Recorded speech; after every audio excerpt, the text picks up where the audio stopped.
Hey guys, I'm Alice and it is 5:20 in the morning of the fourth day of Inktober.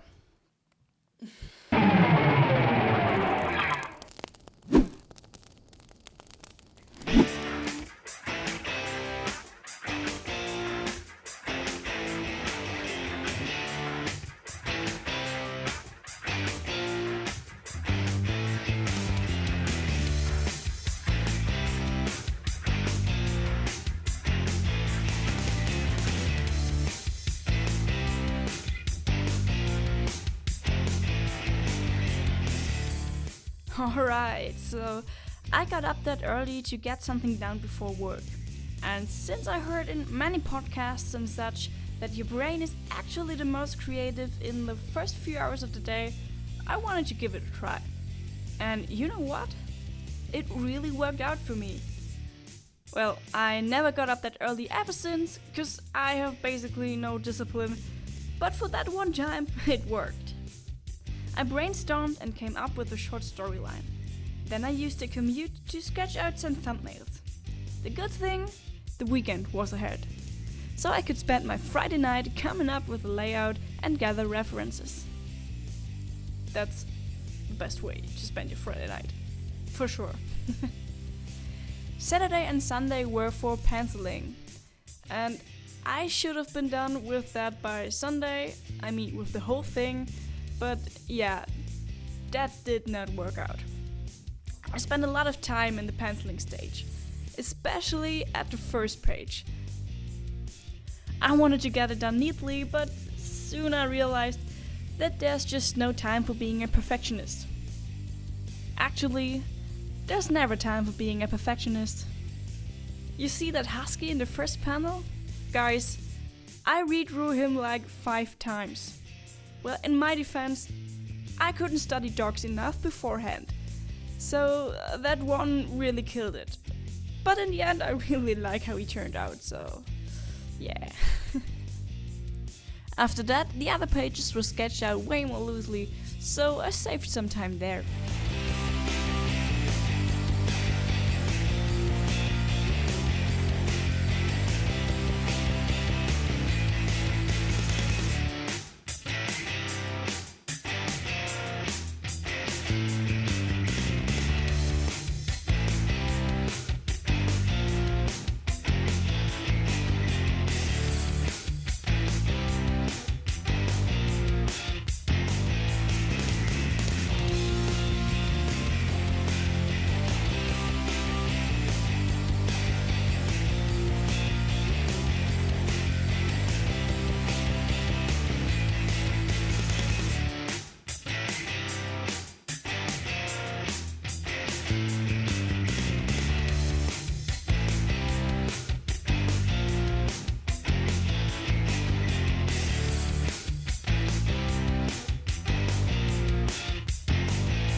The cool thing about filming the process is that I actually track the time I spent. So on average I needed 2 hours to ink an A4 sized page like these. So that's not too bad. But I seriously don't want to know how long the planning and penciling stuff took. For sure, way too long. On the other hand, these stages are very important, I think. If I wouldn't have gathered reference photos, these panels wouldn't be as believable as they are. For instance, how does a freaking sled for sled dogs look like? I don't know. So I needed references to understand how they work. I have never drawn one of these before, so how should I know how they look like? What I want to say with this, guys, if you don't know how something looks like, don't be ashamed to search for references. I myself feel very bad every time an artist posts an amazing drawing and is like, oh, this was just a 20-minute warm-up sketch. Like, seriously? Things like that make me question why I'm actually drawing. But, on the other hand, you get faster every time you draw something that's new to you. Like with these dogs. I drew the last one with way more confidence than the first, because I started to understand how they quote unquote work. And that's what I really love about making comics. Not only that you get to draw so many various things, you also have to do that several times throughout the panels. And that's what really makes you learn. Repeat drawing things that challenges you. Getting out of the comfort zone of drawing cute faces. No, draw crazy hands and sled dogs instead. Guys, I hope you noticed that everything I say right now is also directed to myself.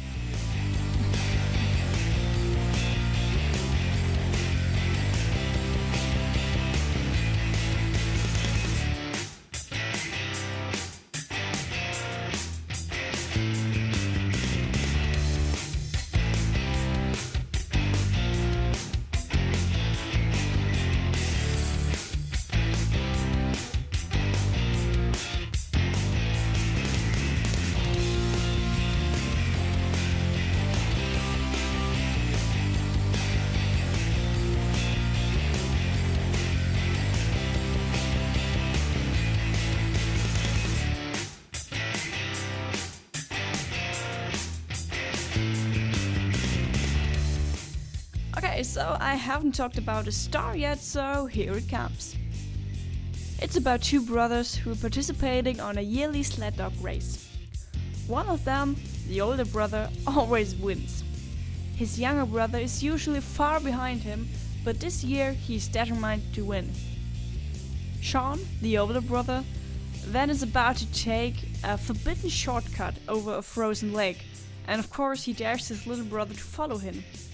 And he does. This decision leads to a massive disaster because the ice is breaking. And the younger brother, including all of those cute dogs, go down into the ice. Aww. Sean then finishes the race instead of helping his little brother, and he gets hailed as the glorious winner of the race. Pizza time! Sorry. But hey, read it yourself. In the end of the video, I'll show the scan pages so you can click pause and have a read. You can also find these pages on my Instagram.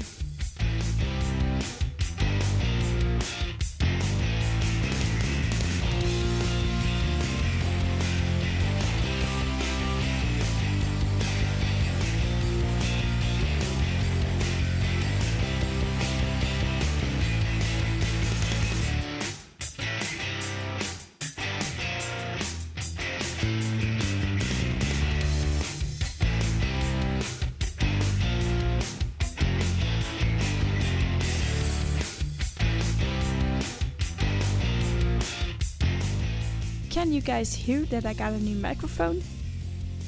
I think I sound way more adult. Sorry for being weird, but let's get a bit more serious for a minute or two. Have you heard about YouTube's new policy under COPPA? Undercover, like Miss Undercover.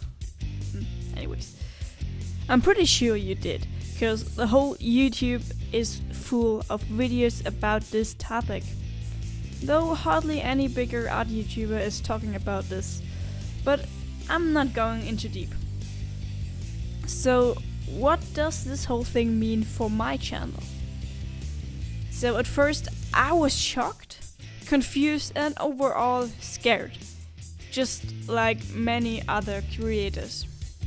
But I'm not here to jump on the panic train. I just think this is something that has to evolve, especially since there's so much confusion going on. Still, it is a serious issue which could, treated wrong, lead this platform into weird ages. I personally mark my channel as not meant for kids. But yeah, it's kinda in a grey area cause it's comics, it's art, it's maybe sometimes educational. I signed that petition, I wrote to the FTC, and I pray that things get clarified. I just wanna be honest with you guys. In case I have to mark my channel as a kids channel, and by that lose the comment section, I'd quit YouTube. I don't care about the monetization side. I don't make any money with this YouTube channel. But this platform is nothing without the audience. Those few encouraging people I get to chat with. Like Erica, Van, Logan, just to name a few who are kind of there from minute one and are not part of my family and friends. Your kind words, your honest critique is my payment. Yes, it is fun making these videos, but the time effort is just too big for making these videos just for myself. It's sad though, cause I've already planned 5 future videos, but right now I don't want to put time into this when it's not clear if YouTube is still a thing for artists next year. And sure, we could all jump on different platforms and stuff like that, but if this regulation goes through as it is, it won't be long that it's also applied to other platforms. But I don't know, I don't want to be too pessimistic on this.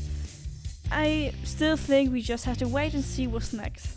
And I just hope this is not the last video I post here. But maybe it's the last one for 2019, we'll see. Okay, but let's end this video on a very grateful note. Guys, thanks to all of you who are supporting my stuff. Like seriously.